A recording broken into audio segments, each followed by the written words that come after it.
Narration style, spoken word, emotional tone. In a small but cozy home, before the sun even peeked over the rooftops, the world was quiet except for the gentle clink of a broom against the floor. Narrator, warm and gentle.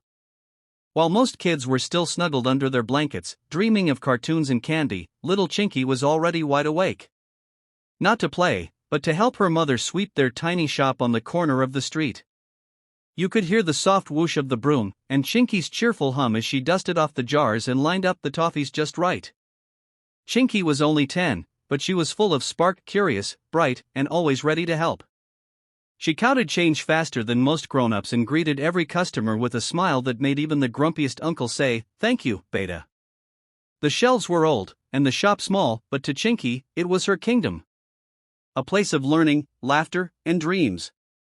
Money was tight, and her shoes were a little worn. But Chinky had a dream. One day, she'd run a big, beautiful store where everyone felt welcome, where old aunties got a seat to rest, and where kids like her got free sweets just for smiling. She didn't know how or when. But she believed. And that was enough for now. Narration style, spoken word, heartfelt and dramatic tone. The little shop buzzed with life. It was festival week. Colorful lights danced on the walls, and sweet aromas filled the air. Chinky moved quickly, handing out change, offering smiles, keeping pace with the crowd. Narrator, gentle, then slowly tense. But just as the sun dipped behind the rooftops and the last customer waved goodbye, something went wrong. The rustle of paper bags stopped.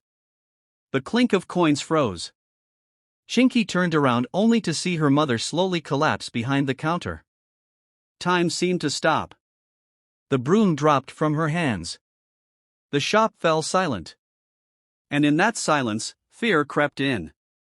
Narrator, softer, emotional. An ambulance came. Neighbors whispered. And soon, Chinky stood alone in the quiet shop, the shelves half empty, her heart heavy. The next morning, the shutters creaked open not by a grown-up, but by little Chinky herself. Narrator, with strength. She had made a choice. A choice most adults would struggle to make. Close the shop, or carry on. With trembling hands, she lit the incense stick just like her mother used to, and opened the door to customers. People stared. Some hesitated. She was just a child.